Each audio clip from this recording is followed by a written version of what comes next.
नमस्कार दर्शक बंधु आज सन्ध्यार पांचटी मुख्य खबर वीडियो को देखिया पूर्व आपण माने केउ जिल्लारू देखुचंती निश्चिंत कमेंट करिवे। कंटाबांजी विधायक को अभिनंदन जणाइले नवीन स्वल्प समय कथा होई आगुक मध्य बढ़िले। यू डिफेंडेड मी आज विधानसभा बलांगीर जिला कंटाबाजी विधानसभा आसनरू विधायक लक्ष्मण बाग जेतबेले निजर परिचय देइथिले सेही समय पूर्वतन मुख्यमंत्री नवीन पट्टनायक तांकु इंग्राजी रे एहा पचारिथिले जे नवीन एथि सहित लक्ष्मण बाग को विधायक जितिबारु अभिनंदन मध्य जणाइथिले। लक्ष्मण बाग को स्वल्प समय पई नवीन कथा होइथिले एवं आगु बढ़िथिले। सेतबेले मुख्यमंत्री मोहन चरण माझी एवं उपमुख्यमंत्री कनक वर्धन सिंहदेव प्रभाती परिड़ा समेत बीजेपी सबु विधायक निज निज आसन छिड़ा होई नवीन को सम्मान मध्य जणाइथिले। तेबे विधानसभा शपथ नेबा परे आज जणे विधायक होई पहुंची हेले समस्त नजर आसीथिला बीजेडी सुप्रीमो नवीन पट्टनायक उपरे।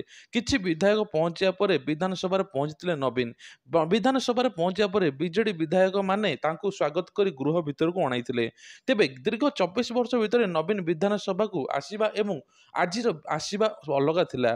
पूर्वरु सबुबेले मुख्यमंत्री भाबे गृह भितर को जाउथिले हेले प्रथम थर पई नवीन विरोधी भाबे विधानसभा प्रवेश करथिले।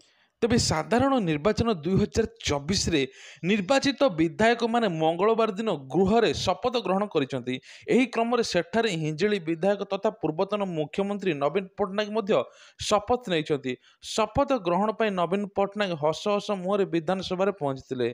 ओडिशा विधानसभा रे एही दृश्य नवीन विरोधी दल आसन थिले मध्य सरकारी दल सबु दल सदस्य माने तांको प्रति सम्मान एवं भल पाइबा स्पष्ट बारी होतिला।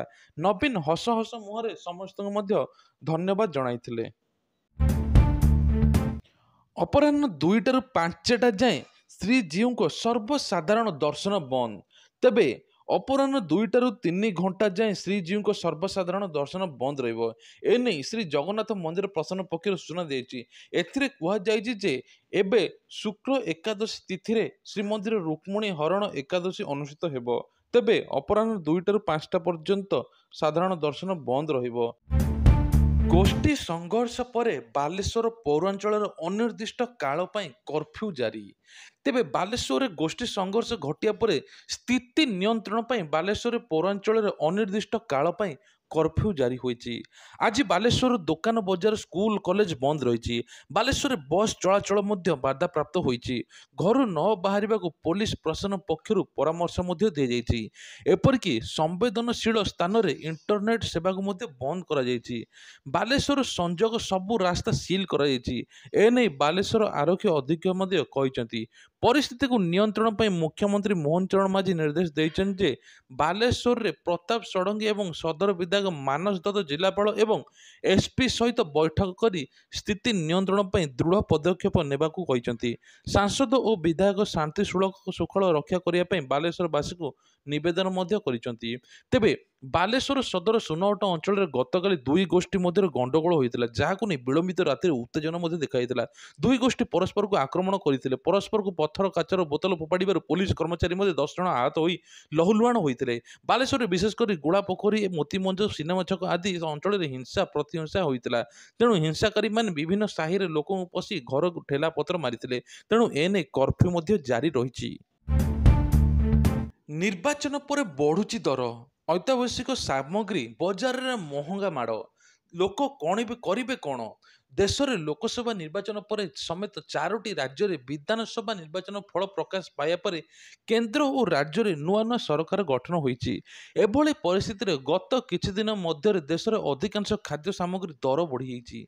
चाउल ठू आरंभ कर डाली तेल सुजी मैदार आदि दाम बढ़ी जाइछि। तेणु आलू पियाज रसुण अदा समेत कंचा परिवार बाद मध्य पड़ना। हर डाली मूल्य सर्वाधिक घटी।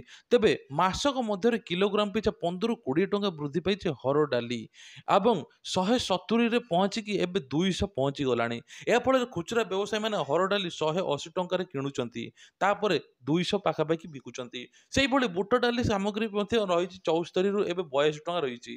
तेणु बुट डाली मध्य बिक्री करछंती 95 टंकारे। एही भली विभिन्न प्रकार दरदाम 10 रु 20 टंका बढ़ी बोली कुआ जाउची। आ लोक माने विभिन्न हैराणर सम्मुखीन हेउचंती। तेबे आगु कोन करा जिवो एने कौनसी सूचना दिया जाए नहीं, किंतु साधारण खाउटी माने असुविधार सम्मुखीन हेउचंती। ସ୍କାମ୍ କଲ୍ରୁ ମିଳିବ ମୁକ୍ତି। ଟେଲିକମ୍ କମ୍ପାନୀ ପକ୍ଷରୁ CNSP ପରୀକ୍ଷା। ତେବେ ଫୋନ୍ ସ୍କ୍ରିନ୍ରେ କଲର୍ଙ୍କ ନାମ ଲେଖାଯିବ। ସ୍ମାର୍ଟଫୋନ୍ ଏବଂ ଇଣ୍ଟରନେଟ୍ ବ୍ୟବହାର ସାଇବର ଅପରାଧରେ ଭୟ ମଧ୍ୟ ବୃଦ୍ଧି ପାଉଛି। ଏହା ଅଜ୍ଞାତ ନମ୍ବରରୁ କଲ୍ ସ୍ମାର୍ଟଫୋନ୍ ବ୍ୟବହାରକାରୀଙ୍କୁ ବ୍ୟାଙ୍କ ଆକାଉଣ୍ଟ କିଛି ସମୟ ମଧ୍ୟରେ ଖାଲି ମଧ୍ୟ କରିଦେଉଛି। ତେବେ ସ୍କାମ୍ କଲ୍ ଯୋଗୁଁ ସ୍ମାର୍ଟଫୋନ୍ ବ୍ୟବହାରକାରୀ ଫୋନ୍ରେ ଅଜ୍ଞାତ ନମ୍ବରକୁ କଲ୍ ଗ୍ରହଣ କରିବାକୁ ସିଧା ହଇରାଣ ହେଉଛନ୍ତି। ତେବେ ଏବେ ଆଗକୁ ନୂଆ ପଦକ୍ଷେପ ନେଉଛନ୍ତି ସରକାର। ଉପଭୋକ୍ତାଙ୍କ ଅଜ୍ଞାତ ନମ୍ବରରୁ କଲ୍ ଗ୍ରହଣ କରିବେ ନାହିଁ। ଏଭଳି ପରିସ୍ଥିତିରେ ସ୍ମାର୍ଟଫୋନ୍ ବ୍ୟବହାରକାରୀ ନିଜ ଭୟ ଯୋଗୁଁ ଗୁରୁତ୍ୱପୂର୍ଣ୍ଣ କାର୍ଯ୍ୟର କଲ୍ ମଧ୍ୟ ଗ୍ରହଣ କରିପାରୁନାହାନ୍ତି। ସ୍କାମ୍ କଲ୍ କରୁଥିବା ଲୋକଙ୍କ ବିରୁଦ୍ଧରେ କାର୍ଯ୍ୟାନୁଷ୍ଠାନ କଡ଼ାକଡ଼ି କରିବା ପାଇଁ ସରକାର ଏକ ମାଷ୍ଟର ପ୍ଲାନ୍ ଉପରେ କାର୍ଯ୍ୟକ୍ରମ କରୁଛନ୍ତି। କଲିଂ ନାମ ଉପସ୍ଥାପନା ସମ୍ବନ୍ଧରେ କିଛି ଗତ ଦିନ ହେବ ଚର୍ଚ୍ଚା ରହିଛି। ଯେଉଁମାନେ କଲ୍ କରିବେ ତାଙ୍କ ନାମ ଉପରେ ରହିବ। ଏହି କ୍ରମରେ ସର୍ବଶେଷ ଅପଡେଟ୍ ମଧ୍ୟ ରହିବ। ଟେଲିକମ୍ କମ୍ପାନୀଗୁଡ଼ିକ କଲିଂ ନାମ ଉପସ୍ଥାପନ ପ୍ରୋଗ୍ରାମ ପରୀକ୍ଷା ଆରମ୍ଭ କରିଛନ୍ତି। ବର୍ତ୍ତମାନ ଟେଲିକମ୍ କମ୍ପାନୀ ମୁମ୍ବାଇ ହରିୟାଣା ସର୍କଲରେ ଏହି କାର୍ଯ୍ୟକ୍ରମ ପରୀକ୍ଷା ଆରମ୍ଭ ହେବ। ଖୁବ୍ ଶୀଘ୍ର କାର୍ଯ୍ୟକ୍ରମ ପରୀକ୍ଷା ପରେ ଦେଶର ଅନ୍ୟ ସହରରେ ମଧ୍ୟ ଆରମ୍ଭ ହେବ। କଲ୍ କରୁଥିବା ବ୍ୟକ୍ତି ମଧ୍ୟ ଧରାପଡ଼ିବ। ତେଣୁ ଏଇଭଳିଆ ସନ୍ଧ୍ୟାର ମୁଖ୍ୟ ଖବର ଦେଖିବା ପାଇଁ ହେଲେ ଆମ ଚ୍ୟାନେଲକୁ ସବସ୍କ୍ରାଇବ୍ କରିଦିଅନ୍ତୁ।